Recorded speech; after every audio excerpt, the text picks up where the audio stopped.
Bonjour et bienvenue pour cette 30e édition de mon journal de bord d'un changement de vie. Et oui, voilà, 30e semaine que j'enregistre de manière hebdomadaire mes petites capsules vidéo comme ça. Alors clairement, c'est vrai que maintenant le changement de vie, c'est plus quelque chose que je recherche, c'est quelque chose que je vis. Euh, Parce que vraiment, depuis le mois de juin de l'année dernière, plutôt le mois de juillet, j'ai complètement changé mon rythme et puis je dirais j'ai trouvé un équilibre personnel et puis j'espère qu'il viendra aussi professionnellement. Et donc voilà, ça fait 30 semaines, hein, déjà mine de rien, je suis le premier surpris de la vitesse à laquelle file le temps, hein. Mais bon, quand le temps passe vite, c'est bien connu, c'est qu'on s'ennuie pas. Donc cette semaine, c'était encore le cas, hein, pour ne pas changer, encore une semaine bien chargée à tous les niveaux. Dès lundi, donc, je suis allé à la cantine numérique faire mon montage, etc. Je reprends ce rythme d'aller dans cet espace de coworking qui me permet de garder une vie sociale, hein, c'est ce que je répète régulièrement. Ensuite, lundi, j'ai eu une personne qui m'a fait une remarque qui est totalement de bon sens et auquel je n'avais pas du tout pensé. C'est-à-dire que je vous parle souvent des sites et plutôt espaces sur les réseaux sociaux sur lesquels vous pouvez me retrouver, mais j'ai jamais eu l'idée de le mettre en lien dans les commentaires sous cette vidéo. Donc j'ai tout repris. J'ai refait tous les commentaires de toutes mes vidéos depuis le début et donc si vous tombez dessus, vous pouvez maintenant cliquer sur les liens pour accéder directement aux espaces consacrés, que ce soit les groupes de partage sur les réseaux LinkedIn, aux pages, à Twitter, etc. etc. Donc je remercie donc Frédéric de m'avoir fait cette judicieuse remarque. J'ai fait de même pour les notes qui accompagnent les épisodes en podcast. Enfin voilà, c'était une très bonne idée et donc je l'ai mise en application. J'ai aussi eu en début de semaine un autre bon conseil. Enfin, je vais voir, on va l'essayer là exactement. Je suis en train de le mettre en œuvre puisque Blast, qui est un animateur du podcast Les Sondiers, dont j'ai déjà eu l'occasion de vous parler régulièrement, puisque si jamais vous faites un peu de son, vous êtes un peu intéressé à vous améliorer sur des sujets comme ça, je vous invite à aller écouter ses productions.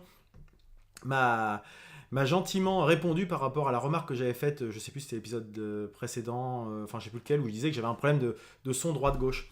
Et il a gentiment pris de son temps pour essayer de débrouiller le problème et puis essayer de m'apporter des solutions. Donc je vais voir. Peut-être identifier le souci, effectivement. Donc je te remercie, Blast. N'hésitez pas à me dire si c'est mieux, si c'est moins bien ou quoi que ce soit. J'espère que que c'est meilleur au niveau du son. Après, pour la suite je dirais des événements que j'avais pu vous mentionner précédemment, donc j'ai pris en note, j'ai repris au propre toutes mes notes des 5 jours pour entreprendre. Donc ça m'a pris énormément de temps, déjà pour les reprendre, ensuite pour les relire au propre, à tête reposée, etc. Aller consulter les différents sites web, les petites notes, je m'étais mis des petites notes dans la marge, etc. Et je me suis encore remis toute une liste de choses à aller revoir, à aller creuser. Je me suis aussi inscrit sur le site de la CCI Business Builder. Je ne suis pas allé beaucoup plus loin pour l'instant, mais c'est un outil qui permet l'accompagnement des porteurs de projets. Donc je vais creuser ça cette semaine. Voilà, donc ça c'est pour faire la continuité des 5 jours pour entreprendre. Beaucoup de formations en ligne cette semaine. Je me suis remis dans Open Classroom justement pour reboucler un petit peu les différents sujets que j'avais pu lancer l'année dernière. Mais maintenant avec les éclaircissements que j'ai pu avoir lors de la formation 5 jours pour entreprendre, je les vois sous un autre angle. Donc je les revois, je reprends mes notes également et ça me prend pas mal de temps et c'est intéressant de creuser ces sujets-là. Et notamment en faisant une formation en ligne que j'avais mis de côté il y a quelques temps, j'ai fait un petit tableau en utilisant un outil de mind mapping dans lequel j'ai listé un petit peu toutes les choses que je sais faire. Donc ça me fait un gros drap de bain, enfin, que je sais faire de par mon expérience, de par mon passé professionnel et associatif, etc. Et puis mettre en face, dans une autre colonne, les choses que je peux proposer. Et puis, pour l'instant, j'ai commencé à faire ces grandes familles et essayer de regrouper par catégorie pour bien définir mon business plan, parce que pour l'instant, jusqu'à présent, je reste toujours sur des grandes considérations, même si je peaufine au fur et à mesure. Mais cette formation-là m'a donné ce petit outil qui me paraît assez pratique finalement, assez simple, mais assez pratique pour se mettre vraiment en ordre de marche. Donc j'ai aussi beaucoup écouté de podcasts cette semaine. J'en avais énormément. Enfin, je suis abonné à 150 podcasts, je crois, dans mon téléphone. Et donc j'ai toujours une liste d'épisodes à écouter qui est assez longue comme le bras. J'étais à plus de 360, 370. Et là, j'ai réussi à redescendre aux alentours de 200. Donc autant dire que j'ai pas mal dépoté en termes de podcasts, avec certains que j'écoute en vitesse un peu accélérée. Je sais que c'est un petit peu hérétique comme façon de faire, mais bon voilà, de temps en temps j'en avais tellement pas de retard parce qu'il n'y a pas de course, mais voilà, je parle beaucoup de podcasts justement de création d'entreprise, etc. Donc c'était très intéressant, ça m'a apporté beaucoup de matière cette semaine. Donc ça, plus les formations, c'était quelque chose de très très dense. J'ai eu aussi la chance cette semaine, si vous êtes abonné aux réseaux sociaux, d'être mis en avant par le M3 Journal, la méthode M3 là, dont je vous ai parlé, qui m'avait demandé de leur faire un petit retour sur mon expérience. Et bah, ils m'ont mis dans leur petite newsletter hebdomadaire comme l'esprit gagnant de la semaine. Donc bah, j'étais assez flatté parce que bon, c'est quand même plutôt sympa de me mettre en avant de la sorte. Donc bah, voilà, c'est un petit truc qui est assez agréable. J'ai aussi pris le temps de lire les documents de la société de portage salarial. Ça reste vraiment une solution qui me plaît. Voilà, je vous en ai déjà parlé, hein, mais en regardant de plus près, ils doivent me rappeler, on n'a pas réussi à se contacter cette semaine, qu'on doit se rappeler en début de semaine. Je pense que ça reste ça, plus le sujet de CAE reste quand même pour l'instant dans le podium des choses qui m'attirent le plus en termes de création d'entreprise, au moins pour peut-être faire le relais avant de vouloir se lancer vraiment dans une structure indépendante. J'ai aussi fait beaucoup de tri sur mes réseaux sociaux en termes de flux de gens avec qui j'étais en contact, ou plus ou moins. Il y a des abonnements, notamment sur Twitter. Je suivais plus de 800 comptes. Je me rendais compte que finalement, je n'arrivais même plus à suivre ce à quoi j'étais abonné. Donc j'ai réduit drastiquement, pardon, et j'en ai plus que la moitié, plus que 400 comptes que je suis actuellement. Je pense que ça sera plus adapté. Pareil sur Facebook, j'ai pris le parti de ne garder que des contacts que je connaissais ou avec qui j'avais déjà au moins échangé. Donc ça m'a fait un petit peu de place parce qu'à un moment, bon, ça devient un peu compliqué d'avoir plein de contacts, on ne sait plus qui peut voir quoi, etc. Enfin voilà, moi je pas. Les gens, si jamais vous voulez interagir avec moi, il n'y a aucun problème. Par contre, privilégiez plutôt la page Facebook de ce journal de bord d'un changement de vie, ou via Twitter ou par LinkedIn, mais pas avec mon compte Facebook perso, parce que si on ne s'est jamais rencontré de visu, qu'on n'a jamais échangé d'une façon ou d'une autre, je ne donnerai certainement pas suite. Voilà. Autre sujet très important pour moi cette semaine. Donc j'ai pu bénéficier. Autre sujet important pour moi cette semaine, j'ai donc participé à un petit événement jeudi matin, un VRUC, donc un événement qui s'appelle Vous reprendrez bien un croissant, pour lequel j'ai fait un petit débrief à chaud sur Facebook Live. Et voilà, avec un petit débrief, ça faisait longtemps que j'en avais pas fait, sur ma matinée. Donc c'était un VRUC, donc un événement qui est dédié à la présentation par des experts. VRUC pour Vous reprendrez bien un croissant, donc sur les basiques du numérique. Donc ce matin, c'était lié à la business intelligence, qu'on peut traduire par le traitement de la donnée en général, hein, la data, big data, smart data, etc. Donc des choses dont on entend un peu parler. Moi j'en entends parler sans vraiment trop connaître. Et là c'est intéressant d'avoir des gens qui présentaient un peu ces thématiques pour un peu éclaircir mon esprit, et éclairer plutôt mon esprit sur ces problématiques-là. Donc c'était organisé par NWX. Donc NWX, si vous me suivez, vous connaissez un petit peu, c'est la structure qui encadre notamment la cantine numérique, mais aussi NWX pour Normandie Web Expert. Avec deux interventions ce matin, donc Digit, une intervention qui nous parlait de la data visualisation, DataVis, donc qui permet de créer des tableaux de bord, des choses. C'est animé vraiment ce matin. Des tableaux de bord dynamiques, un petit peu plus modernes que ce qu'on pouvait connaître avec les choses statiques. Et puis Capalis, donc là la personne de Capalis nous parlait plutôt du traitement de la donnée. Donc ça c'est des choses très intéressantes moi dans mon domaine, parce que pour avoir beaucoup utilisé de données, traité de données, mise à jour d'indicateurs, etc. Plein de fois je me suis fait la remarque ce matin que si j'avais pu avoir accès à ce type de solution à l'époque, j'aurais gagné beaucoup de temps, ça aurait fait gagner beaucoup d'argent à l'entreprise, ça aurait permis à plein de collaborateurs de faire des tâches à plus de valeur ajoutée que uniquement de la saisie Excel, etc. Excel s'est dépassé, mais bon. C'est encore très utilisé dans beaucoup de structures, y compris des grosses boîtes. Donc voilà, en gros, un petit peu l'idée. Donc ce VRUC, cet événement, je vais dire, ce matin, j'y suis allé sans vraiment trop savoir de quoi y retourner. Et j'ai été agréablement surpris, j'ai pris encore plein de notes sur mon cahier que je vais remettre au propre, et je pense qu'il y a plein de choses que je pourrais mettre en application dans mon activité future, et au moins avoir connaissance de ces problématiques-là, c'est toujours quelque chose de plus positif pour aider les différentes personnes à répondre à certains problèmes dans leurs activités, que ce soit des projets professionnels, des activités associatives, etc. Tout ce que j'ai vu aujourd'hui, on a tous des données, on est tous submergés par des données, mais qu'est-ce qu'on en fait? Ça, c'est toujours la problématique qu'on rencontre. Trop d'infos tue l'info, on a tendance à dire trop de data tue la data. Il faut savoir qu'en faire. Notamment, il y a une petite phrase qui était assez marrante, c'est que les données, si on n'en fait rien, qu'on les traite, qu'on fait des corrélations un peu hasardeuses, il y a un exemple qui était assez marrant. Le traitement de données, par exemple, prenons sur la Côte d'Azur, une plage de la Côte d'Azur en plein été. Si on regarde les données, il fait beau, il fait chaud, donc les gens vont à la plage, les gens prennent des glaces, donc le chiffre d'affaires des vendeurs de glace augmente. On prend le même donné, il fait beau, il fait chaud,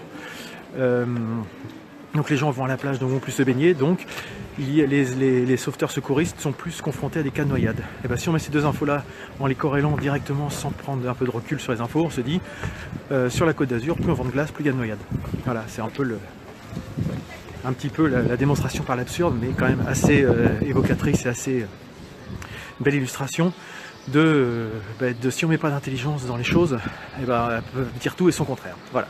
Bon, je vais pas m'éterniser plus. Donc, comme vous avez pu le voir, moi ça m'a vraiment, vraiment bien plu, ça m'a donné plein d'idées. Je me répète, mais c'est vraiment des choses assez intéressantes à déployer. Je me suis noté aussi plein de choses à aller creuser, des fins organisationnelles, philosophiques, etc. Il y a des sujets très intéressants. Et puis, j'ai aussi participé donc à l'événement de Rebecca Armstrong pour fêter son anniversaire avec Michel Bussy, donc auteur, écrivain de polar plutôt, polar thriller, géographe aussi. Et donc on a beaucoup échangé, enfin il a surtout parlé, mais c'était très intéressant d'écouter cette discussion sur le rapport aux frontières, le rapport, alors les frontières physiques, les frontières psychologiques, mentales, etc. qu'on peut avoir. C'était très intéressant, j'ai trouvé, comme sujet de prospective à l'horizon 2050. Ah, là ça a marché. Là ça marche. Un an déjà, et oui, hashtag 2050 le podcast a un an, et je tiens à vous remercier de votre écoute, de votre fidélité pour accompagner mes invités chaque semaine dans ce voyage vers le futur. Pour fêter cet anniversaire, cet épisode n'est pas comme les autres. Il est enregistré en public aujourd'hui, jeudi 18 janvier. Merci à vous d'être là.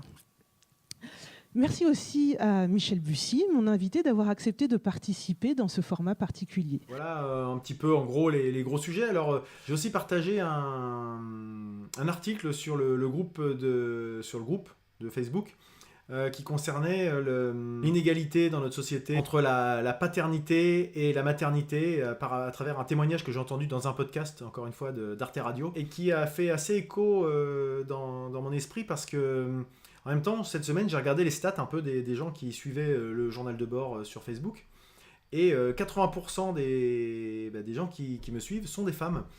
Et je me dis qu'effectivement, c'est un peu ce que j'ai mis en commentaire, c'est peut-être, je me trompe peut-être, n'hésitez pas à me dire que je me fais le porte-parole de ce que je connais pas, mais je me dis que peut-être les femmes ont plus envie de faire bouger les choses, parce que aussi elles les subissent, parce que voilà, pour plein de raisons.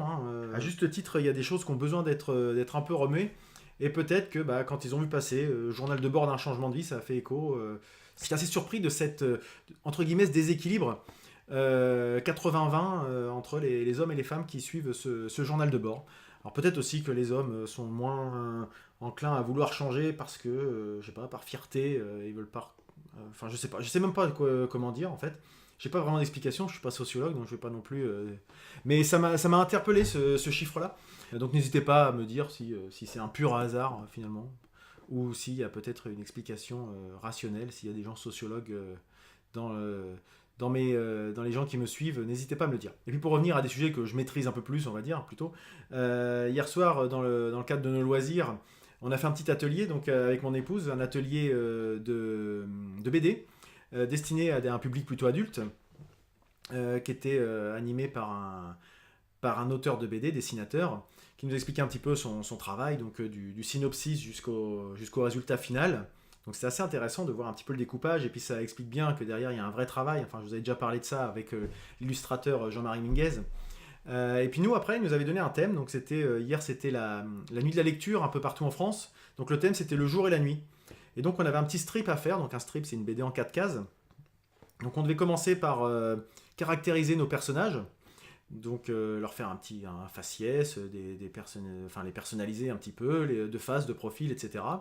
Et ensuite faire un premier petit découpage brouillon sur notre BD avant de le passer au propre, etc. Et c'est l'étape intermédiaire qui est assez compliquée parce que 4 cases, ça a un côté... il faut être tout de suite efficace, c'est-à-dire que chaque case doit avoir suffisamment d'infos, mais en même temps laisser un peu de suspense. Enfin, c'est un travail qui prend du temps, et justement, le dessinateur qui était là, Hugues Barthes, nous guidait en nous disant bah là non, ça marche pas ton truc, parce que si tu me l'expliques pas, je le comprends pas. Et ça montre un petit peu ça confirme que la concision nécessite beaucoup de préparation et de travail finalement. Plus on doit faire quelque chose passer plus d'informations en un minimum de temps, bah, ça nécessite beaucoup plus de travail. Donc ça a été encore un bel exercice pour moi, donc je suis assez content du résultat de ce que j'ai pu produire, parce que déjà là je suis encore sorti de ma zone de confort. Pour moi je me suis jamais vu comme un dessinateur, illustrateur, loin de là. Et puis je me suis découvert des ressources entre guillemets, hein, je ferai pas carrière là-dedans, mais des ressources qui m'ont plu et qui m'ont donné confiance peut-être à reproduire ce type de choses à l'avenir. Donc n'hésitez pas, si vous avez ce type d'atelier du côté de chez vous, ça peut être un moyen de vous ouvrir un petit peu à de nouvelles choses. Voilà pour le bilan de la semaine écoulée, hein. J'ai encore été très long pour ne pas changer, mais il s'est encore passé beaucoup de choses, donc j'espère que ça ne vous ennuie pas, que je rentre un petit peu des fois dans des détails. Et je vais maintenant donc passer au planning de la semaine à venir. Donc pour la semaine qui vient, ça va être assez simple, ça va être consacré principalement, enfin en grande partie, à la préparation et à l'enregistrement de la prochaine émission de l'Entrepode, donc le podcast que j'anime avec mes 7 autres compères. Et nous allons, pour une fois, aller chez nos invités. C'est eux qui nous accueillent. J'en ai déjà parlé de nos invités, puisque ça sera les copeaux numériques. Donc les copeaux numériques, c'est donc une scope, tant bien, je vous en parle pas mal ici, qui est spécialisée dans un peu l'atelier, le Fab Lab, donc avec principalement des travaux autour du bois, menuiserie, découpe, etc. Mais aussi un peu plus, je dirais, un côté high-tech technologique, puisqu'ils font de la découpe laser, de la découpe de précision, ils font de l'impression 3D, des choses de cet ordre-là. Donc mélanger justement un petit peu le traditionnel et la technologie, je trouve que c'est quelque chose moi, qui me parle pas mal. Et puis du coup, on va aller voir un peu ce qu'ils proposent, donc ça peut être très très intéressant et plutôt enthousiasmant à préparer en tout cas. Sinon, j'ai rendez-vous jeudi matin avec la personne qui travaille avec la scope 276. Donc, je vous avais dit qu'il y avait quelqu'un qui faisait du conseil consultante en entreprise. Donc elle va me faire son retour d'expérience jeudi matin sur justement les tenants et les aboutissants de ce statut. Donc justement, ça va me faire le parallèle avec le portage salarial pour que je puisse me décider avec je dirais, du factuel, du concret. Et puis j'ai deux petits moments à passer avec mes anciens collègues de chez Bouygues, hein, ça peut toujours servir. Puis, plus que ça peut servir, ça peut surtout faire plaisir de les revoir. Et puis de garder le contact, parce que après, on ne sait jamais, peut-être qu'un jour je serai amené à les recroiser d'une façon ou d'une autre. Donc voilà, c'est un petit moment qui devrait être agréable à passer avec toutes ces personnes-là. Voilà en gros pour je dirais la trame. Hein, la trame principale de ma semaine. Et puis il y a d'autres choses qui vont venir se greffer, hein, continuer de travailler sur divers sujets, mais vraiment un peu les principales étapes de la semaine. Et puis sans plus attendre, je vais passer à la recommandation de la semaine. Alors cette semaine, ma recommandation, c'est un collègue en fait. Un collègue youtubeur, on peut dire, que j'ai découvert en fin de semaine finalement. Guillaume, qui m'a été recommandé par Blandine, hein, qui elle me suit et dont je vous ai déjà parlé. Guillaume qui a lancé il y a quelques jours son podcast qui s'appelle 500 jours pour monter ma boîte. Et Guillaume, on a eu l'occasion d'échanger un petit peu comme ça rapidement par commentaire interposé. Il a rejoint le groupe de partage sur Facebook, etc. Et bien sûr, je suis allé voir ces petites vidéos. Et je dois dire que je retrouve pas mal de points communs avec ce que moi je fais également. Donc c'est pour ça que je tenais à vous le partager. Si vous me suivez moi, il y a des chances que ce qu'il vous propose vous intéresse. Donc c'est quelqu'un qui aime bien partager. Enfin déjà, son principe, c'est qu'il il va monter sa boîte et il va se donner 500 jours pour vous présenter comment tout ça se passe. Donc il a cet esprit de partage, il a une certaine motivation. Il est habité par un enthousiasme assez sympathique et communicatif. Il a trois vidéos à ce jour, puisqu'il a commencé mi-janvier. Il a pour objectif, je crois, de faire un point d'étape une fois par mois, avec peut-être des vidéos intermédiaires. Voilà, ça je laisserai préciser un petit peu ça. Mais je vous invite à aller voir sa chaîne. Donc 500 jours pour monter ma boîte. Moi je vois déjà les 3 premières vidéos, j'ai noté un progrès dans ces vidéos dont je suis presque jaloux parce que moi mes vidéos elles sont pas tellement bougées depuis le début, hein. Je suis toujours en plan fixe avec peut-être quelques petites améliorations dans le rythme et dans le découpage dans mon montage, mais sinon ça reste quand même assez classique somme toute tout ce que je peux vous faire.